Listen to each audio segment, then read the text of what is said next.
शङ्कर नारायणं संस्मृत्य जयति सकलविद्यावाहिनी जन्मशैलो जनपदप्रवृत्ति श्रान्तविश्रान्तसाक्षी निखिलकुमतिमाया सर्वरी बालसूर्यो निगमजलधिवेला पूर्णचन्द्रो यतीन्द्रः वंशे विभूषितकरा नवनीरदाभात् पीताम्बरा तरुणबिम्बफलाधरोष्ठात् पूर्णेन्दुसुन्दरमुखादरविन्दनेत्रात् कृष्णात् परं किमपि दत्तमहं न जाने। जय ॐ ज्ञानानन्दमयं देवं निर्मलं स्फटिकाकृतिम् आधारं सर्वविद्यानां हयग्रीवमुपास्महे। या कुन्देन्दुसारहारधवला या शुभ्रवस्त्रावृता या वीणावरदन्तमण्डितकरा या श्वेतपद्मासना या ब्रह्माच्युतशङ्करो प्रभृतिभिः देवैः सदा वन्दिता सा मां पातु सरस्वतीं भगवतीं निःशेषजाड्यां निगमकल्पतरुर्गलितं फलं शुकमुखादमृतद्रवसंयुतं पिबत भागवतं रसमालयं मुहुरहो रसिका भजति। बोल वृंदावन बिहारी लाल की जय। तो कथा प्रारंभ करने से पहले हरिनाम संकीर्तन कर लेते हैं, तब कथा आगे बढ़ाते हैं। गोविंद मेरो है गोपाल मेरो है प्यारे। और जो लोग भगवान के भक्त होंगे अगर हृदय से मानते होंगे तो ताली बजाते हुए जरूर कीर्तन करेंगे, गाएंगे, क्योंकि कलयुग केवल नाम आधार है, केवल नाम ही आधार है कीर्तन। और प्रेम से गाएंगे क्या? गोविंद मेरो है गोपाल मेरो है, गोविंद मेरो है गोपाल मेरो है, गोविंद मेरो है गोपाल मेरो है। सेवा के बिहारी नंदलाल है, सेवा के बिहारी नंदलाल मेरो है।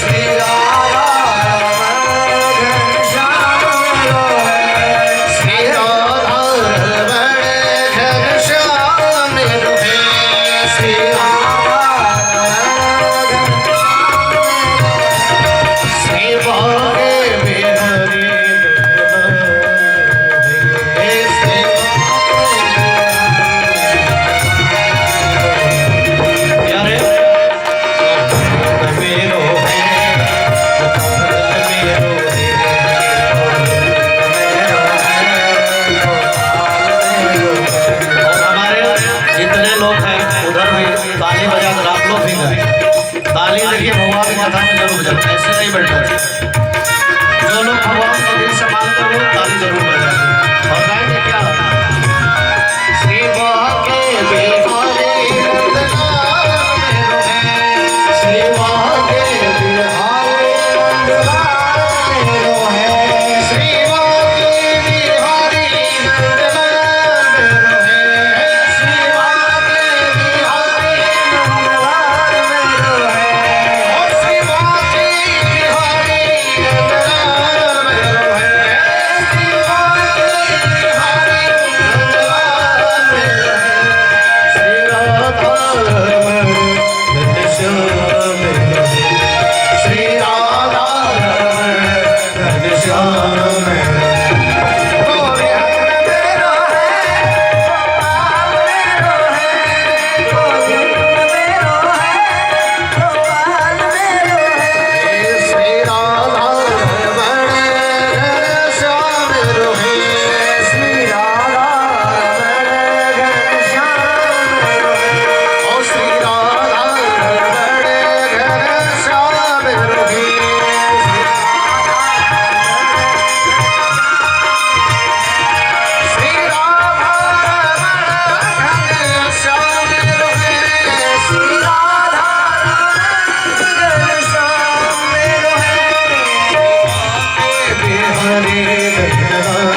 कल की कथा को आगे बढ़ाते हुए, कल मैंने जीव की गति के विषय में बताई। उसी जीव के विषय में कहते हैं, समझाते हैं कपिल भगवान अपनी माता देवहूति को कि इसके इस तरह ही माता, हर जीव का कर्तव्य है कि इस मर्तलोक में अगर जन्म लेता है तो वो सबसे पहले मोक्ष का साधन तैयार करे। तो मोक्ष का साधन तैयार करने के विषय में हमारे कवियों का मत है। क्या कहते हैं कि क्षण भंगुर जीवन की कलिका, बात को मलयाचल की सुच शीतल मगध समीर चलील चली, कलिकाल उठार लिए फिरता तन नम्र है चोट झील। रटले हरि नाम यरी रसना, रटले हरि राम हरे रसना, फिर अंत समय में विलीन, फिर अंत समय में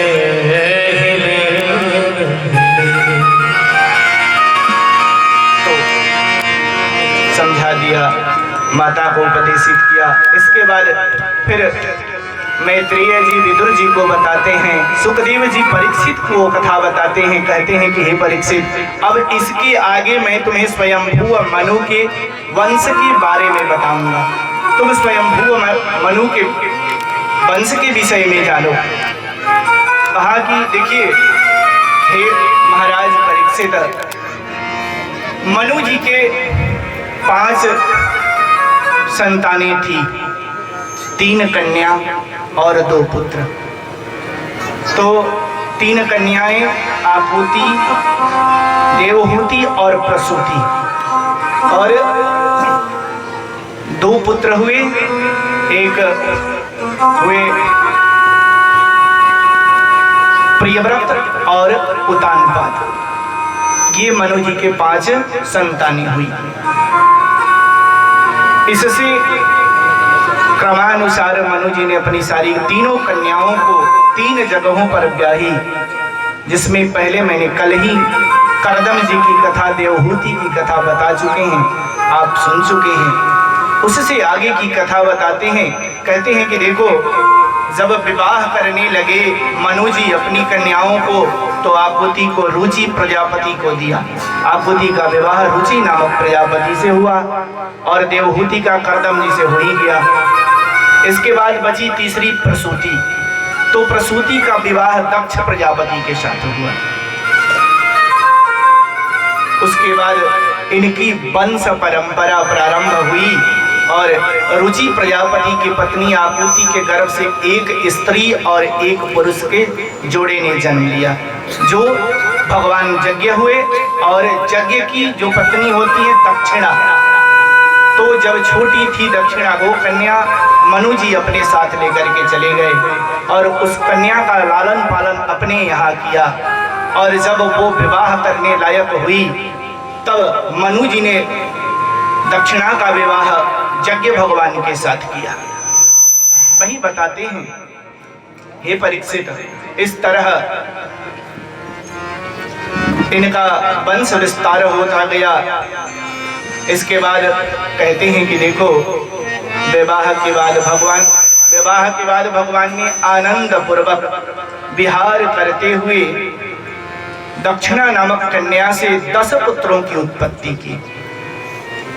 वो 10 पुत्र हैं, तोष, प्रतोष, संतोष, प्रद, शांति, इडस्पति, इध्म, कवि, विभु, शोभाहन, सुदेव और रोचन। ये स्वयंभू मनवंतर में त्रुसित नामक देवता कहे गए। इसके बाद कहते हैं कि फिर अब तुम प्रियव्रत और उतानपाद मनु जी के 2 पुत्र थे, वह मनवंतर इन्हीं दोनों के बेटों, पोतों और दौहित्रों से भर गया। पूरा ब्रह्मांड इनसे आप्लावित हो गया। इनका इतना वंश विस्तार हुआ। इसके बाद करदम जी का विवाह देवहूति से हुआ था। तो करदम जी और देवहूति से 9 कन्याएं जन्म ली और 10वां हुए कपिल देव भगवान। तो सभी कन्याओं का विवाह किया क्रमवार तरीके से। कला का विवाह कहते हैं कि हे परीक्षित, मनु जी ने कला का विवाह मरीचि के साथ किया और कला और मरीचि से 2 पुत्र उत्पन्न हुए, कश्यप जी और पूर्णिमा। और पूर्णिमा के भी 2 पुत्र हुए, बिरज और निस्वंग, तथा एक कन्या हुई देवकुल्या। वहीं देवकुल्या आगे चल करके गंगा जी बनी, अगले जन्म में गंगा जी बनी। इस तरह उनके वंश का। इसके बाद कहते हैं कि दूसरी अनसुईया का विवाह अत्रि जी के साथ हुआ और भगवान नारायण के आशीर्वाद से दत्तात्रेय, दुर्वासा और चंद्रमा, भगवान नारायण, भगवान शंभु और भगवान ब्रह्मा की कृपा से 3 पुत्र हुए। अंत में जिसे हम दत्तात्रेय के नाम से जाने, वो पहले 3 स्वरूपों में सब भगवान ने अपना अपना स्वरूप उनको प्रदान किया। तो 3 पुत्र हुए, दत्तात्रेय, दुर्वासा और चंद्रमा। क्रमशः भगवान विष्णु, शिव और ब्रह्मा से इनकी उत्पत्ति हुई। तो जो जैसे थे उनका गुण वैसे थे। जैसे शिव जी के अंश से दुर्वासा जी का जन्म हुआ, तो दुर्वासा जी शिव जी के तरह बड़ी क्रोधी थी, बहुत जल्दी क्रोध कर लेते थे। उसी तरह भगवान नारायण की कृपा से चंद्रमा रूपी पुत्र उनको प्राप्त हुआ। तो जैसे भगवान नारायण कला शांतः कहा गया है शास्त्रों में कि नारायण भगवान एकदम शांत स्वरूप है भगवान का, तो वैसे ही चंद्रमा जी बिल्कुल शांत हैं। और ब्रह्मा जी इन्होंने जो दिया दत्तात्रेय, तो ये इनमें ब्रह्मा जी का गुण विद्यमान था। इसके बाद पुनः कहते हैं कि पुलस्त जी ने हविर्भु नामक कन्या का पुलस्त जी के साथ विवाह हुआ और इनसे 2 पुत्र हुए, महर्षि अगस्त और विशस्रवा, जिसे हम रामायण में रावण के पिता के नाम से जानते हैं। और इनमें अगस्त जी भी दूसरे जन्म में जठराग्नि हुए। रावण, विभीषण और कुंभकर्ण इनके पुत्र हुए, विशेषत्रवा जी की। फिर कहते हैं कि पुलह जी के साथ गति का विवाह हुआ। करदम ऋषि की कन्या गति का विवाह पुलह जी के साथ हुआ। तो पुलह जी ने 3 पुत्र पैदा किए, कर्म, श्रेष्ठ और सहिष्णु, ये 3 पुत्र हुए। इसके बाद कर्तु के साथ क्रिया का विवाह हुआ। तो कर्तु और क्रिया से 60,000 पुत्रों की उत्पत्ति हुई। इसमें ये 60,000 पुत्र ब्रह्म तेज से देदीप्यमान थे। अंत में चल करके इन्हें बालखिल्य ऋषि के नाम से जाना गया। कहते हैं कि हे परीक्षित, इन्हीं को आगे चल के बालखिल्य ऋषि के नाम से हम जानते हैं। इसके बाद पुनः भृगु जी का विवाह ख्याति के साथ हुआ था। भृगु और ख्याति से